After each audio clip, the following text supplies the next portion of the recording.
Hi everyone, I'm Airier, and today we're going to be doing more of DWK's Weird as F series, totally legit recaps, My Little Pony. Specifically, we're going to be doing Discord, why Discord is an a-hole, and the difference between Reformation and Redemption. So, not really an episode summary it seems, but more like a overall summary of a character in general, probably pulled from different episodes, unless this is an actual episode and it's just not numbered. Also, Season 6, Episode 8, Buckball, the recap for that one. Or Buckball season, so I guess they have a My Little Pony Major League Baseball equivalent? I'm just going to stop thinking about that one there. That seems a little more sane. I'm actually really looking forward to the Discord one because, one, Discord is just generally cool. He's a Draconicus, I think his name is. Or species? Version? Evil, godly thing of crazy oddness. So yeah, let's go with that. I don't know what we're getting into here because, again, I've never made it this far in the series, so I've literally no idea what's going on.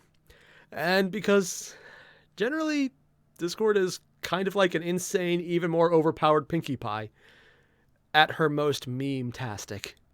So, I'll probably enjoy this. Unless it gets really fast, like a certain college dropout episode. Still trying to convince myself that was just him making up shit because it'd be funny, as opposed to, no, this is an actual honest representation to recap exactly what happened. Yeah.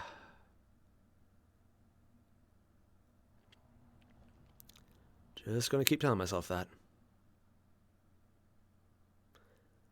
DWK has never surprised me more than every new episode I watch. I realize what I just said, and yes, that would technically imply it's just going to happen.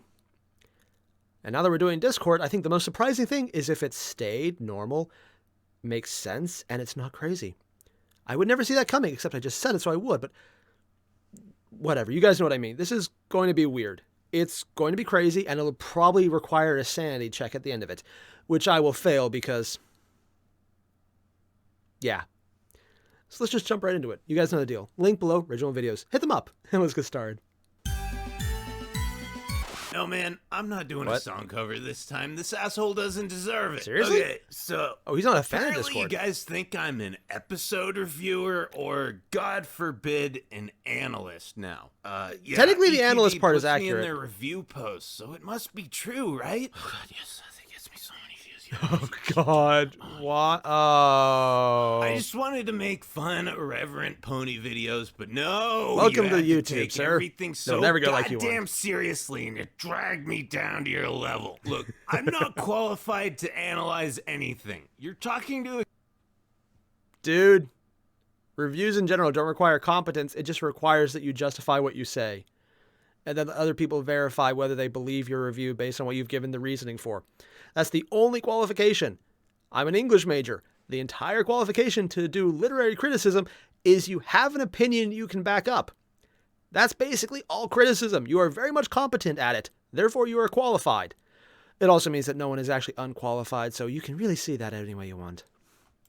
A guy who thinks that beer is a food group and that morphine Technically, is an it's a acceptable grain, cold so yes. medicine. I'm not even mentally competent enough to drive a car 75% of the time, and the other 35%, No wonder she was I'm smiling. asleep. But hey, I just realized something. Sleep. You're on YouTube looking for videos of full-grown adults reviewing a little girl's cartoon about magical talking ponies that you probably also masturbate to. You're at least as fucked up as me. So hey, you want some analysis? Challenge accepted. Gather around, Evil kiddies, Fluttershy. because your Okay. Uncle DWK is going to give you so much analysis that you'll be walking funny for a week. Specifically, I'm going to drill you about why I don't like Discord. Now, if you've listened to my drunken rambling videos, and if you haven't, don't, then you may have surmised that I have a certain fondness for those characters in this show who have seen the error of their ways. At this point, we've got no shortage of antagonists who have turned over a new leaf, but if we're just talking about full-on villains, He really then wants we've to see had Chrysalis three in there. major reformations. I don't know Shimmy, enough about her if that Lemmy, actually happens and or not. Discord. So, I am a massive fan of the Equestria Girls franchise. I actually don't know anything about it, There are a lot of reasons so... why, but if you ask me to pick one, I wouldn't hesitate for a second to point you towards Sunset Shimmer. Shimmy is unequivocally our best case scenario when talking about a reformed character. Oh? Now, I could ramble on forever about Sunset, and I already have, so I will make this as concise I don't know anything about Equestria Girls other than they're a little less creepy. Admit that she's wrong at the end of EQG, over the course of the next Oh, two wow, movies, that looks she like redeems herself. If helping to defeat the Sirens at the end of Rainbow Rocks wasn't enough, Friendship Game sees our former flaming succubus transformed into a fucking friendship seraphim. She is more than just a convert to the magic of friendship, she has become a full-on master of it, and has taken on the task of guiding lost souls, like our dear Saitwai here, down the same path. Then there's Glimmy. She and Sunset are pretty similar, not in their goals or even their methods, but in their end results. They both fucked up really bad. I have no idea what's going on. People and ended up feeling people keep telling me to watch the They're both Equestria Girls actively stuff, working to atone for past actions, and the only real difference between these two is that Glims hasn't had her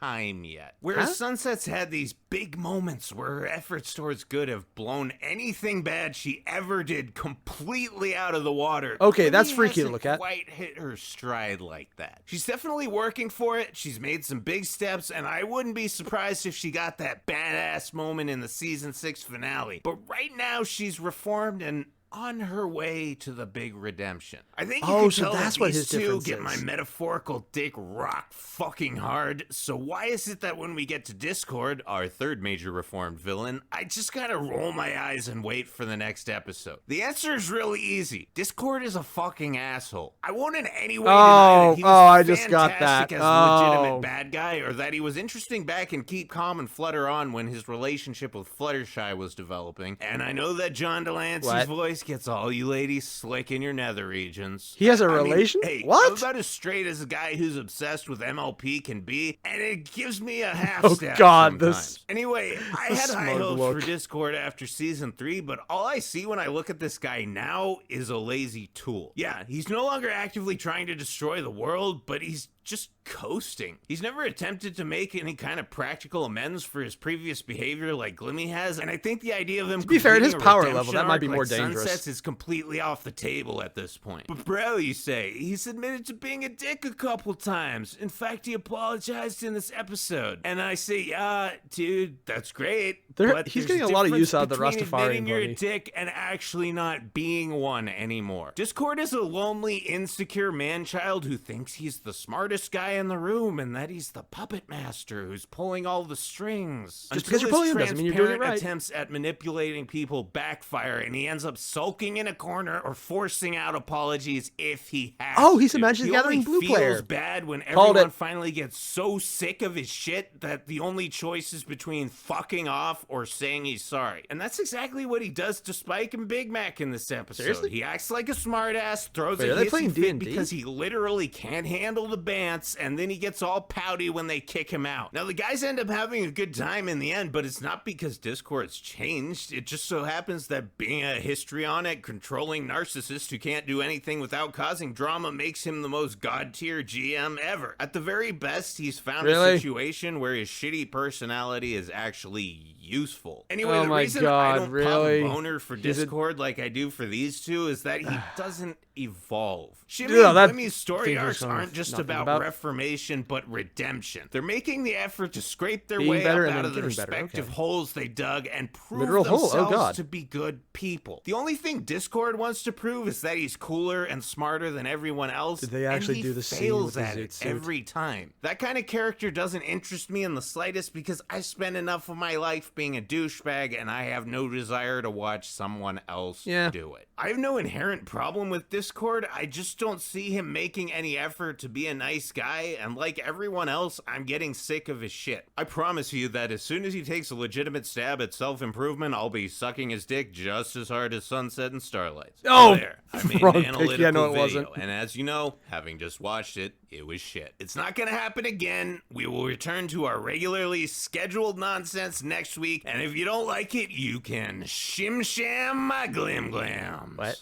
None of you know.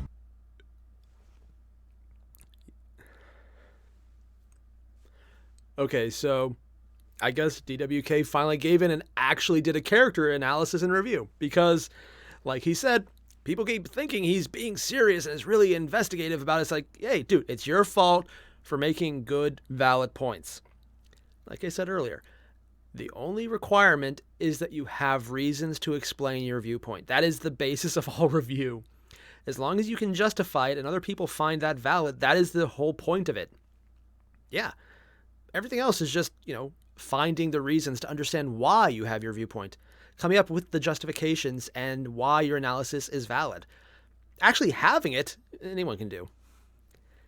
And especially with some of the early episodes where you got really philosophical and pointed out deeper meanings before jumping to crazy shit, that kind of sunk you, man. So I'm sorry, you have credibility. You got to live with it. My apologies. You fucked up and had something good happen.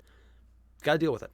This, though, I actually like his take specifically, not just on Discord in general. It's like, yeah, that just makes sense. And I kind of agree with him on that. But specifically on his variation on the difference between redemption and reformation.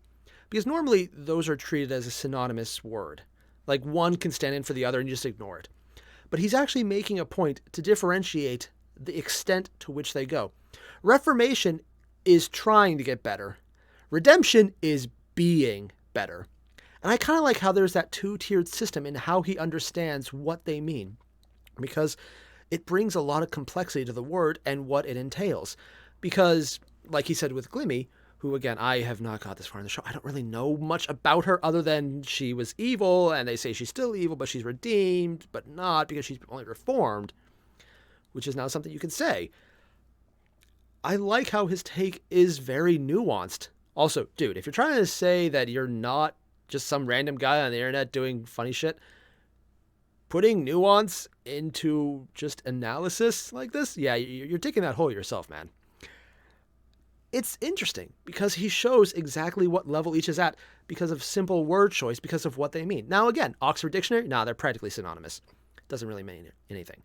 But the interesting thing about the English language is ideas associated with words change and need to be updated because the language is very fluid and concepts evolve around things. So a word might very well mean something different within a year to 10 years or longer or shorter. This is actually one of those interesting moments where it makes sense, so I could see this actually becoming more of a thing, where Reformation is that first step program you have to go through, and Redemption is the equivalent of finishing that arc. And he's showing it really well with that one medium of Equestria Girls that I know exists, but I have never seen, and it bugs me because I need to go see it. Yeah, he actually has his reviews of that later down in the playlist, so I just haven't checked them out yet. Even though people have told me I should have done those a lot sooner. And I was going to, but then I saw them in the list. I was like, screw it. I'm a monster, I know. Also, he mentioned Drunken Rants. I'll have to go check that out. So yeah, let's jump into the next one. Buckball season. Or season 6, episode 18, which is actually just a recap of the episode and not his summary anymore. Or review, or analysis. So I'm assuming he'll screw up and actually have a really in-depth analysis, and he'll be like, damn it. So let's just jump in before... I was going to say something crazy happens, but let's be honest. Yeah. The impact font intensifies. Oh, God. What is that song, and why is it... Not gonna lie, this cover is actually freaking me out a bit. What? Alright, so AJ and Dashie are gearing up for this year's pony Quidditch competition with Appaloosa. Oh, yeah. And they're making Butterball and Ponkers help them practice because they needed 2 more people, but they could only afford 1 more voice actor, and Rarity and Luna already said no. And Pinky and Fluttershy are like, guys, there's no such thing as pony Quidditch. You're making this shit up. And Dash is like, no, I promise. This is for real. To be fair, there's a real Quidditch league, so sure, why not? Fluttershy's all, but dude, there's like lots of actual sports. You know, you could do one of those. There's an actual sport called the Quidditch now.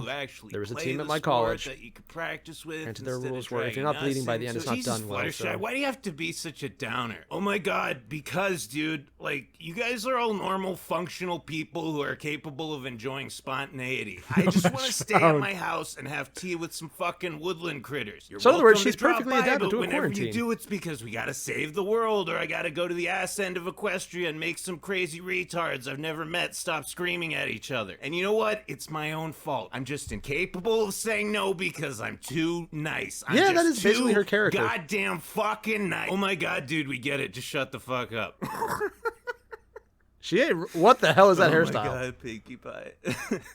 You know, how does she even have that much in this world that just inexplicably make life feel worthwhile? Sure. And for me, this right here is one of them. I'm anyway, not. Oh wow, I so should not have said AJ's that. like, all right, guys, pony Quidditch is a simple game. Every team has an Earth pony, a Pegasus, and a unicorn. Now, it definitely involves a ball and a basket in some fashion, but that's all up for interpretation. The only major rule is that you have to be an unexpectedly talented sports prodigy. See this line here? The court is divided into right field and left field. As long as all your skill at the game comes completely out of left field, you're doing it right. Everyone get it? Yep, I get it. I'm not even. Okay, wow. I'm gonna pretend I didn't see that one. Talking about. Anyway, Shutterblush and Pink Punk are surprisingly good at the game by virtue of being surprisingly good at the game. So these two decide to enter them into the competition so it has to come out of left field? team, and they take them aside for some one-on-one training. And Dashy's like, all right, Fluttershy, the other important aspect of Pony Quidditch is meme faces. What? Now, as we all know, I am the meme face champion of the world. Oh gosh, she does have a lot of meme faces. On the team, we're counting on you. Okay, number one, what the fuck is this game? And number two, Crazy? I refuse because meme faces are cancer. Dude, that's nonsense. Does this look like cancer to you? Yes. Exactly. Now show me what you got. Okay, good Show me start. your face. Eyebrow height Someone and had to say small it. pupils are a must, and the grimace is a nice touch, but I know you can do more. Effort. All right, now Oh, we've got some God. lower lid twitch and more teeth. You're They're having almost fun with there. this one, aren't Reach they? down into your soul and unleash your inner reaction image. Ladies and gentlemen, Oh, we jeez. have a meme face. You really are a prodigy, Fluttershy. Variable eye squint and off-center lip bite are techniques normally reserved for only the most advanced meme masters. Really? You just Now drew let's it down? caption Oh, that shit. God. So Butterbutt and Poofy meet up after the training, and Shy's like, dude, Dash is trying to so hard force not to be memes. I serious. don't want to be a part of this. And Pinky's all, man, Applejack just beat me with a fire poker and said if we didn't win, I'd find out why Big Mac never talks. You know what, dude? Oh, Let's just God! not even worry about this. It's just Dash and AJ. I guarantee you nobody else gives a fuck. Yeah, I mean, who could Watch everyone possibly be care around. about a fake sport with poorly defined rules that's more about showing off meme faces than actual competition? Oh. Everyone. Right. Everyone's. Yeah. So it turns out everybody gives a fuck. And AJ's to be like, fair. We wanted Yeah. to make sure you two knew that all of Ponyville was behind you. and Pinky's like, yep, it definitely feels like that. Right behind me, just ramming it in. And so Fluttershy's all, God damn it, Dash, you can't force people to make meme faces. Yeah, it'll get a bunch of retards and new fags riled up, but you'll end up pissing off your friends and looking like an asshole to anyone Meme who's faces. watching. And Dash is like, holy shit, bro, those were the best meme my faces God. I've ever seen. Wait, really? I I wasn't even don't- trying. this is- Wow, dude. It's almost like the You're a greatest natural. memes only happen when you're not trying to make them. And Snails is like, hey, Dash, can I be done for now? My tongue's numb. So they go to Appaloosa. Oh! And they win the big game or Oh, whatever. I did not and need to know Brayburn's that. Like, Oh, wow, God. Applejack, I never thought I'd meet anyone who was better than me at playing with balls. And Pinky's like, you know what, guys? I just realized something. This is It doesn't stupid. matter if you're good at the game or not, as long as you're making dank memes. And Fluttershy's like, yep, you said it, Pinky. Now let's all go home and drink some bleach. You can tell DWK was trying so very hard in that second episode to not be respectable, to not make valid points, to not say something of importance after that entire Discord analysis. And I think he actually failed because he made a very valid point about how it was completely random. It made no sense. It was all about just the animators getting a fun time to make stupid faces. And then they did, and it was funny. But stupid. And he's trying so hard not to say anything profound. I love that. Including the entire just help me at the beginning. I swear it's going to be an actual recap. He's had to say that more and more as this series of his has progressed. I think he's actually slipping into respectability by accident. What a horrible thing to happen. Truly, the most horrible of outcomes. Honestly, though, I'm not going to lie and say that those meme faces aren't kind of hilarious. But they're kind of hilarious. Oh, it's not nearly as crazy or as thought-provoking as his analysis. And honestly, I actually liked his analysis video. He made good points. He had a really great distinction of how he broke it down. If he made more of them, I'd be okay with it, and I would gladly review those and just jump right in and see what I agree with, what I don't, and give my reasoning for it. Which he has accidentally done on this show and is now being respected for. That poor guy. Yeah. Don't worry, guys. I will never become respectable. No one would ever be dumb enough to believe that. That I would be respectable, not that it would ever happen. We all know it won't. So yeah, if you guys haven't already, there's a link below to the original videos. Hit them up, especially that analysis one, because it's actually really interesting, his take on it. But I like analysis videos like this, so I'm kind of it's me bait. Yeah. See you guys in the next one. Adios.